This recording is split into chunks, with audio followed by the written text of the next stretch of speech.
Thank you so much for having me today. And I want to thank the host for this important activity and civic engagement.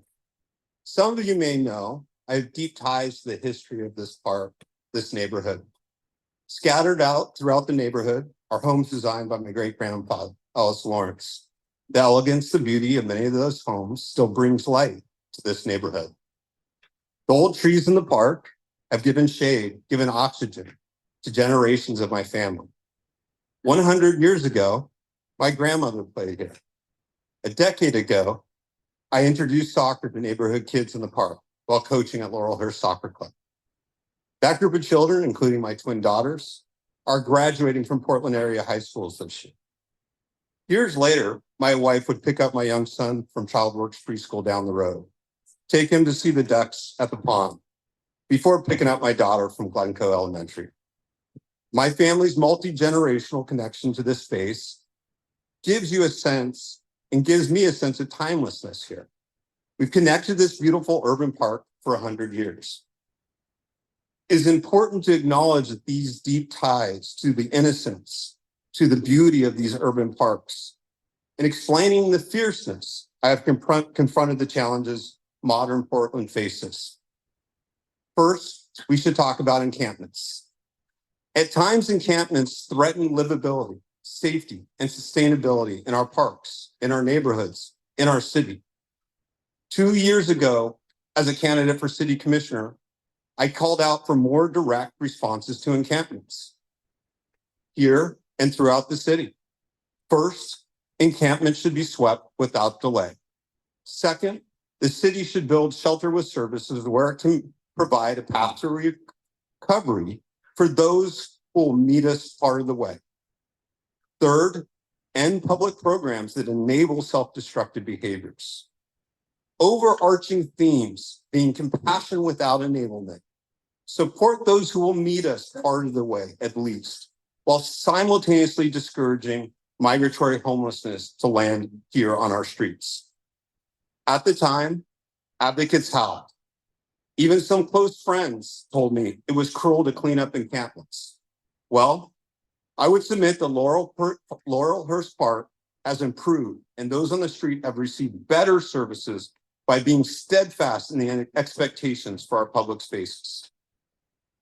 Do you want to speak a bit about public safety more broadly? As many of you know, in our current form of government, bureaus are assigned by the mayor. Because of the emphasis I put on public safety in my campaign, the mayor asked me to take on the public safety bureaus, Portland Fire, BOAC, Emergency Management. We have seen some policy and public safety wins over the last year. 911 wait time. This is the time it takes a call taker to pick up when you call in a 911. Is down nearly 30% since 2022. We have rolled out significant innovations in Portland Fire to address the addiction crisis on our streets and in our community, including street-level medical intervention for opioid withdrawal and driving efficiency and overdose responses to alleviate the medical system. Last year, I led the charge in the city of Portland to ban outdoor drug use. Because in some antiquated state law, we could not enforce it initially. But we brought it forward because the essential message it would send locally and nationally, that the most progressive city in Oregon, arguably in the country, was tired of outdoor drug use and what it was doing to our community. We also included a request to our state legislature, fund addiction services properly and fix Measure 110. This spring, the governor signed House Bill 4002, which puts the Measure 110 nightmare to an end in our city and in our state.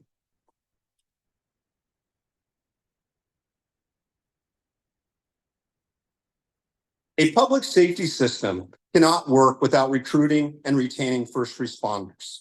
We have made significant strides in retaining firefighters through a retire and rehire program. On the 9/11 side, we have grown our pipeline of dispatchers significantly. We now look to celebrate, encourage, and affirm their work every single day at every opportunity. I've also worked to change the enablement culture in our community that attracts chaotic encampments, debilitating heavy drug use on our streets, and the crime that comes with it. In overseeing Portland Fire, I put an end to city outreach workers handing out tents, tarps, and drug kits. I intend to push the county to curtail distribution of tents, tarps, and drug kits as well.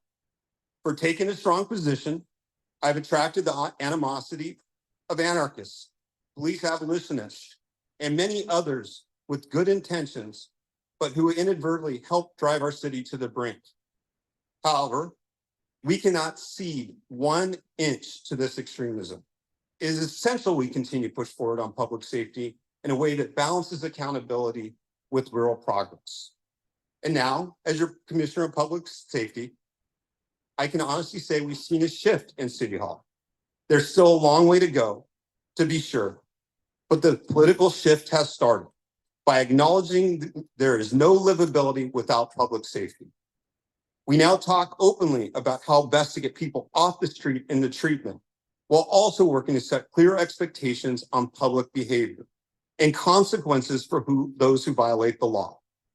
We are, at last, moving forward, but there is still a long way to go, and the clock is ticking. Restoring public safety and addressing humanitarian crisis on our streets is only the first step on the way where families can thrive, seniors can age in place, and creators can build. Economic recovery, revitalization, and joy must follow, and urgently. Your next mayor has to address our tax burden in our community. We need to take urgent action on our regional tax structure, what measurable outcomes that we're getting for our investments, and assess whether the societal benefits justify the costs to our taxpayers, to our generators.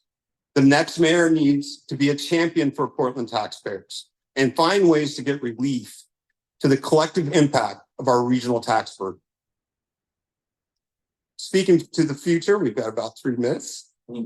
As we look to the future, we will need a strong man who is unbending in stabilizing our public safety environment, a centrist and moderate who will push back against loud extremists on both sides. I have demonstrated the backbone, the resilience to provide that leadership. We also need a mayor that is a champion for our city, a champion across the country, a champion abroad. The city of Portland can once again needs to promote itself, welcome investment, welcome people who will build, create, and raise families. I will be your champion. While I have deep ties to the history of Portland, I'm also the son of a Mexican-American migrant worker. I am